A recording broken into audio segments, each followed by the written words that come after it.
Assalamualaikum warahmatullahi wabarakatuh.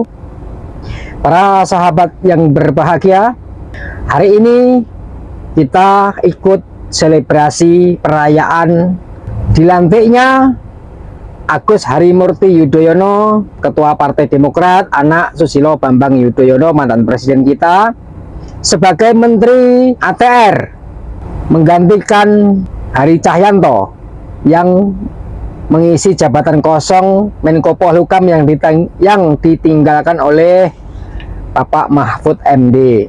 Masuknya AHY ke dalam lingkaran pemerintahan membuat ia menjadi bulian, menjadi ejekan, menjadi bahan gunjingan di mana-mana. Betapa tidak, selama ini AHY 9 tahun sudah Partai Demokrat menjadi partai oposisi di luar pemerintahan.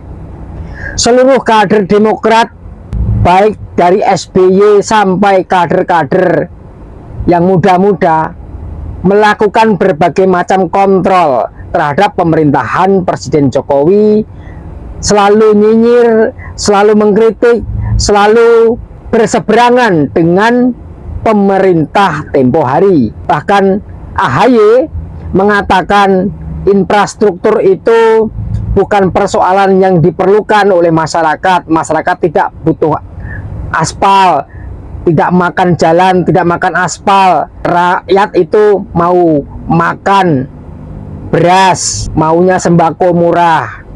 Jadi tidak membutuhkan infrastruktur. Kata-kata konyol itu terus terlontar dari tahun ke tahun di dalam pemerintahan Presiden Jokowi waktu itu. Maka benar sekali kalau orang yang mengatakan kalau ingin melihat kualitas manusia itu seperti apa, tawarkan saja padanya sebuah jabatan. Maka ketika hal itu ditawarkan kepada SBY jabatan menteri, tunduklah, hilanglah sudah nyanyian selama ini.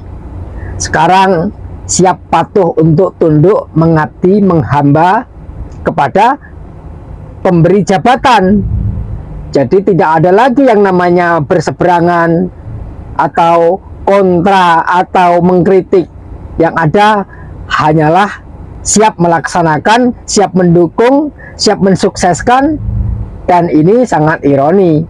Berarti selama ini SBY dan anaknya AHY itu tidak betul-betul menyuarakan tentang keadilan, tentang kemiskinan, tentang keberpihakan.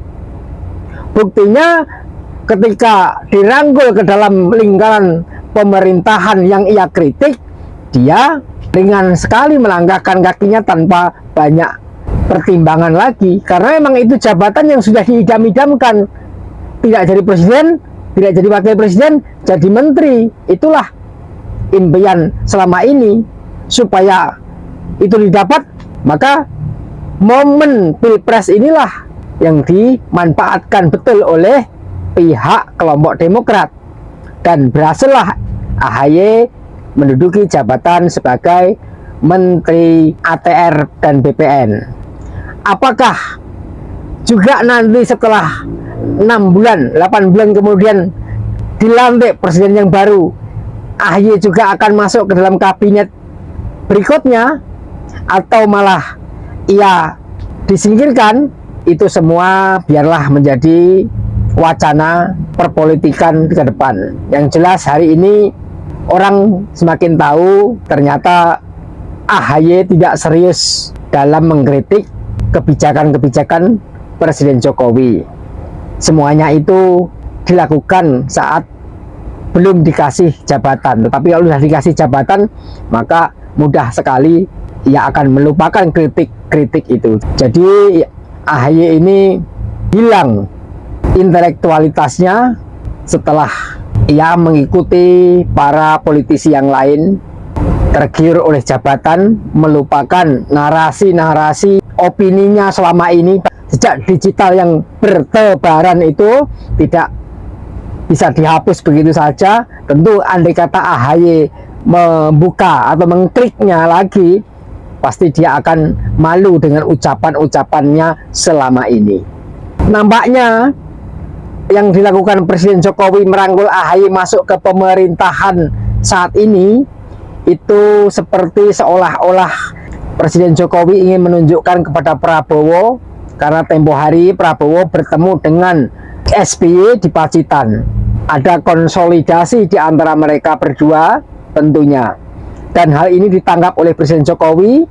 Presiden Jokowi ingin menunjukkan kekuatannya dengan merangkul AHY supaya Prabowo yang hendak menghimpun kekuatan itu gagal, sehingga keinginan mengangkat AHY menjadi menteri itu sebagai bentuk mempreteli keinginan Prabowo untuk menghimpun kekuatan. Ketika tempo hari Presiden Jokowi memanggil Surya Paloh ke istana, Prabowo Subianto juga melakukan pertemuan dengan Muhaimin Iskandar, Caimin. Jadi di kubu koalisi ini seolah-olah Prabowo ingin menggalang kekuatan di luar kekuatannya Presiden Jokowi, tetapi Presiden Jokowi bisa membacanya dan menangkis itu semua, dipretelinya dengan menarik Surya Paloh.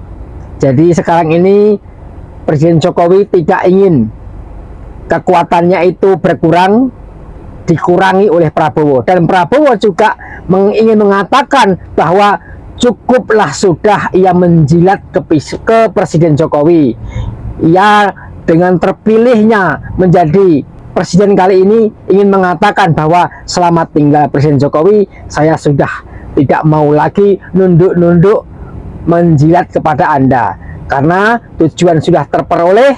Kalau saya dikatakan mengkhianati Presiden Jokowi atau memanfaatkan Presiden Jokowi, Presiden Jokowi sendiri juga memanfaatkan Megawati, mengkhianati Megawati, mengkhianati PDI Perjuangan. Jadi tidak ada beban buat Prabowo, karena kelakuan dia itu hanyalah cerminan kelakuan dari Presiden Jokowi. Jadi hari ini kalau Presiden Jokowi nangis Bombay misalnya ditinggalkan Prabowo, dipretelin kekuatannya oleh Prabowo, maka hal itu yang wajar saja, karena selama ini kegiatan Presiden Jokowi yang telah mencederai demokrasi, melukai hati Megawati, mengkhianati PDI Perjuangan itu sesuatu yang membuat Presiden Jokowi hal yang biasa saja. Maka andai kata Prabowo berbuat semacam itu, anggaplah itu perkara biasa saja.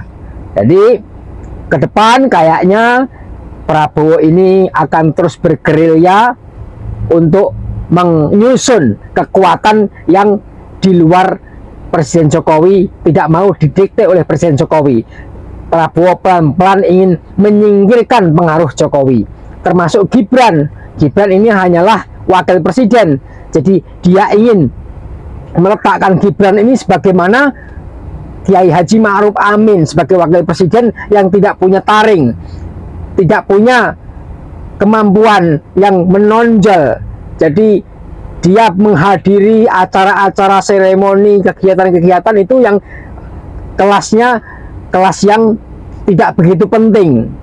Begitu juga nanti Gibran ini akan diposisikan sebagaimana Kiai Haji Ma'ruf Amin. Ini analisa saya, karena terlihat susunan langkah Prabowo hari ini mengindikasikan kalau dia ingin pelan-pelan meninggalkan Presiden Jokowi, pelan-pelan ingin melampiaskan kekecewaan, kekesalan selama ini dengan ingin menjadi Prabowo yang sesungguhnya. Jadi kalau tempo hari ada yang mengatakan nanti Prabowo itu akan dimanfaatkan Jokowi, justru sekarang kita harus juga salut kepada Prabowo karena bisa memanfaatkan nama Jokowi untuk menaikkan dirinya, setelah naik baru ditinggalkan. Jadi tindas menimbas, tipu menipu, libas melibas, khianat mengkhianati, itu sudah aturan yang dipahami oleh mereka-mereka para elit-elit di Indonesia hari ini. Jadi jangan memikirkan etika, jangan lagi berpikir apa itu dosa, apa itu pengkhianat, apa itu neraka. Bagi mereka itu tidak boleh dibahas. Yang penting bahagia, senang, sesaat itu. Dan kita rakyat banyak-banyak istighfar, banyak-banyak beramal, rakyat banyak-banyaklah berdoa, banyak-banyaklah sedekah, supaya amalan-amalan yang baik itu membuka pertolongan Tuhan. Apapun agama Anda, membuat Allah Subhanahu wa Ta'ala berbelas kasihan kepada Anda, sehingga Anda diberi pemimpin yang baik kepada rakyat yang amanah, yang tidak mengkhianati rakyatnya. Kalau hari ini pemimpin itu mengkhianati, pemimpin itu mencurangi rakyat, meninggalkan rakyatnya demi kepentingan pribadi dan kelompoknya saja, maka itu juga cerminan bahwa rakyat ini belum betul. Kalau rakyat sudah mulai tertata, mulai betul, mulai baik, mulai rapi, maka mudah bagi Allah, mudah untuk menghadirkan pemimpin yang adil, pemimpin yang baik, pemimpin yang mengayomi. Begitu hari ini kita saksikan perpolitikan negeri ini. Semoga kita tidak henti-hentinya untuk mendoakan kebaikan pemimpin yang akan datang. Begitu kiranya. Terima kasih. Wassalamualaikum warahmatullahi wabarakatuh.